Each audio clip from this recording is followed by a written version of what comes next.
உள்ளாட்சி அரசு செய்தியால் இணைவோம்.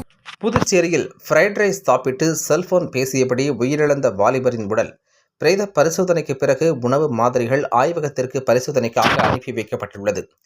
புதுச்சேரி அரியாங்குப்பம் சீனிவாச கார்டன் பகுதியைச் சேர்ந்தவர் ஆரோக்கியசாமி. இவரது மகன் அல்போன்ஸ் வில்லியனூர் பகுதியில் உள்ள ஐடி நிறுவனம் ஒன்றில் பணிபுரிந்து வந்தார்.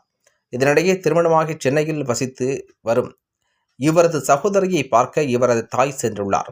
வயதான தந்தை மட்டும் வீட்டில் இருந்துள்ளார். இந்நிலையில் நேற்று முன்தினம் இரவு அல்போன்ஸ் கம்பெனியில் இருந்து பணியை முடித்துவிட்டு ஹோட்டலில் ஃப்ரைட் ரைஸ் மற்றும் தோசையை வாங்கி வந்து வீட்டிலிருந்து தந்தைக்கு கொடுத்துவிட்டு அவரும் சாப்பிட்டுள்ளார். அதன் பின்பு அவர் அறைக்கு தூங்கச் சென்றுள்ளார். இந்நிலையில் நேற்று காலை நீண்ட நேரமாகியும் மகன் படுக்கையை விட்டு எழுந்திருக்காததால் அவரது தந்தை அறைக்கு சென்று பார்த்த பொழுது அல்போன்ஸ் தனது கையை நெஞ்சில் வைத்தபடி மற்றொரு கையில் செல்போனை காதில் வைத்து பேசியவாறு மூக்கில் ரத்தம் அதிகப்படியாக வந்த நிலையில் இறந்து கிடந்தார். இதனை கண்டு அதிர்ச்சியடைந்த அவரது தந்தை ஆரோக்கியசாமி அளித்த புகாரின் பேரில் அரியாங்குப்பம் காவல் நிலைய போலீசார் உடலை கைப்பற்றி பிரேத பரிசோதனைக்கு கதிர்காமம் அரசு மருத்துவமனைக்கு அனுப்பி வைத்தனர்.